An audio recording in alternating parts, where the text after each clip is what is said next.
그때도 제시해드렸잖아요. 목표가는 약 1,000불입니다. 기회라고 생각이 돼요. 수주 잔고도 엄청나게 쌓여 있습니다. 그게 계속 앞으로 더 쌓일 가능성도 높거든요. 우주 경제를 독식할 것이라는, 그러니까 지금도 따라갈 수 있는 기업은 거의 없잖아요. 스페이스X장?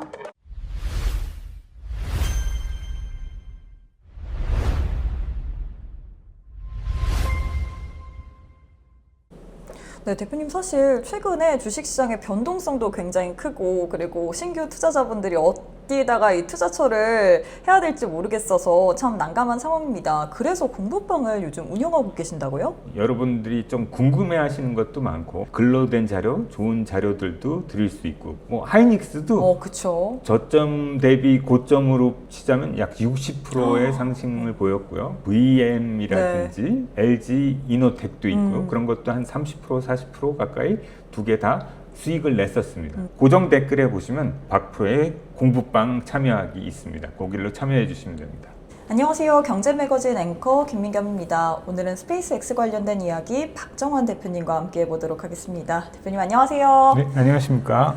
네, 대표님 드디어 기다리고 기다렸던 스페이스X 나스닥 100 편입이 됐습니다. 근데 편입됐는데 주가 급락세를 보였어요. 저도 그렇게 보진 않았거든요. 네. 이렇게 급락을 할까? 뭐 급락할 수도 있겠다. 그렇게는 생각했지만 나스닥 100에 편입이 되면서 패시브 자금이라고 그러잖아요. 엄청나게 들어오는 거잖아요. 그렇죠. 그러니까 ETF나 인덱스 펀드 같은 거에서 매수가 들어올 건데 왜 이렇게 빠졌지? 미리 오르진 않았으니까 어느 정도 오르다가 지금 꺾였잖아요. 네. 그러니까 나중에 가면 제가 보는 목표가는 약 1,000불입니다. 오. 그때도 제시해드렸잖아요. 네. 적립식으로 스페이스X에 대해서 굉장히 많이 나누어서 매수를 한다면 지금부터 딱 시작하면 딱 괜찮을 타이밍이 되지 않을까. 아니면 여러분의 자산 좀 큰 게 있으시다, 자산 덩어리가 있으시다, 그런 분들은 이제 분할로 20분할 아니면 뭐 크게는 30분할, 50분할 해서 한 달에 한 번, 뭐 몇 주에 한 번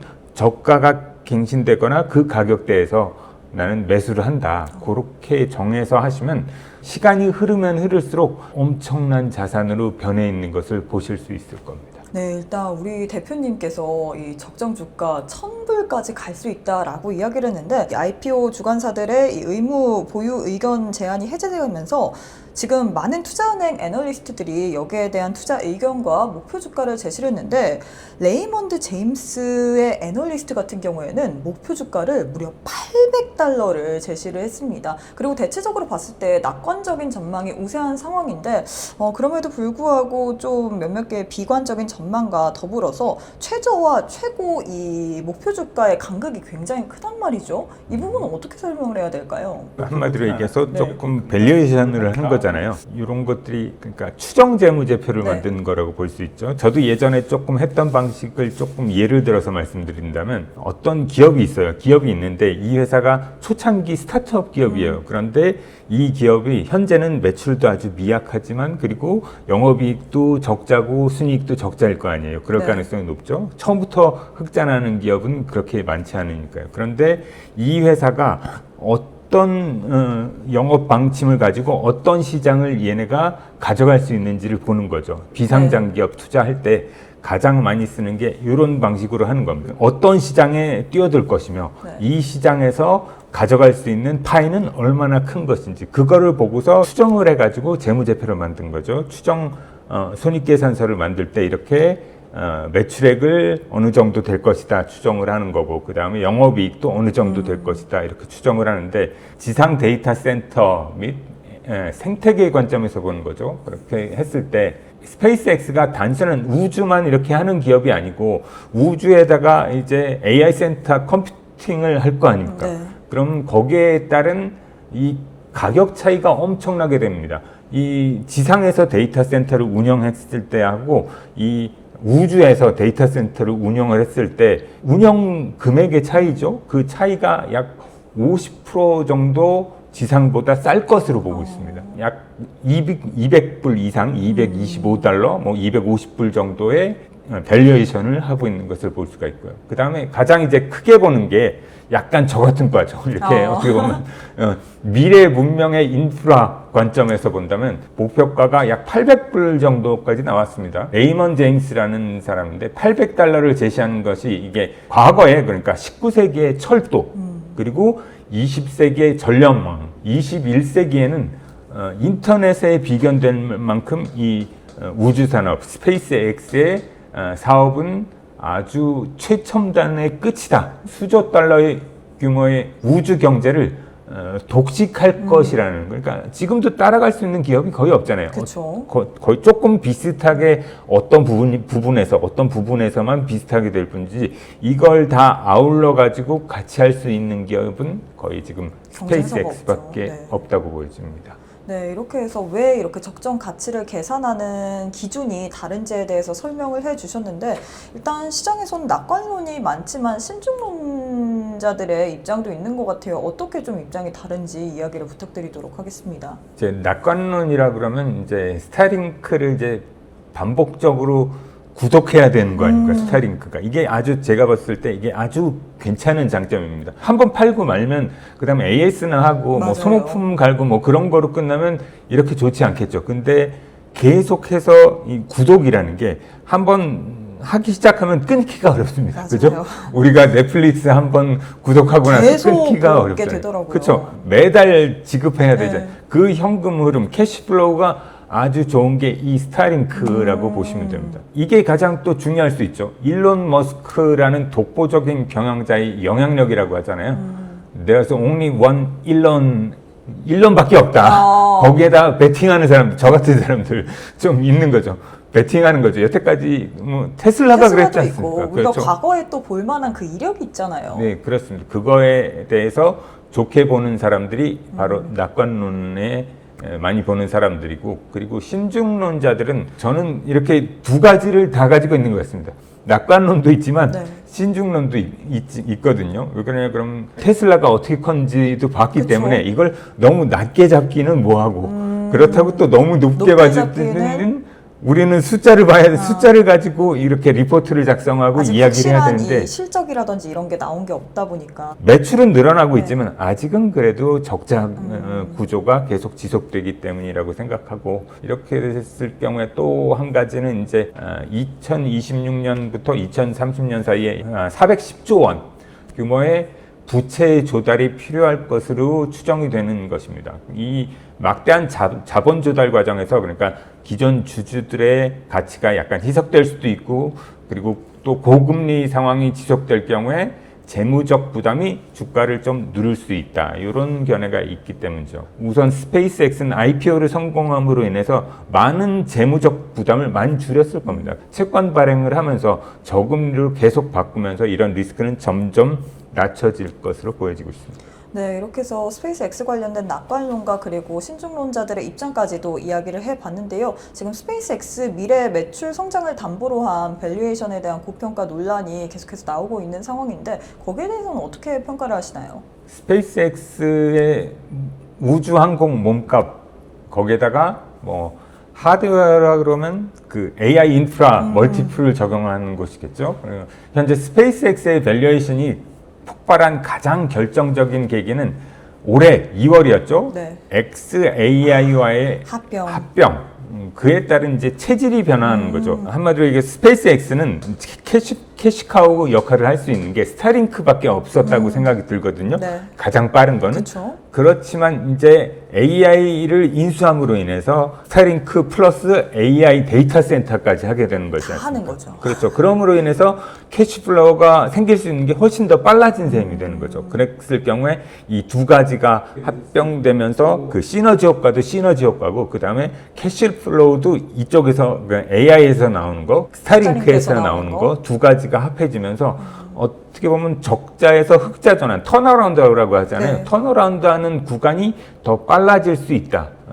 그렇게 보여지는 부분도 있습니다. 아직은 시각적으로 이렇게 숫자가 찍히진 않았지만 그런 것도 좀 기대해 볼 수 있지 않을까, 그렇게 생각이 듭니다. 앞으로 좀 더 숫자가 찍히기를 우리가 좀 기다려야 된다, 기대를 해봐야 된다라는 입장이신 거죠? 네, 그렇습니다.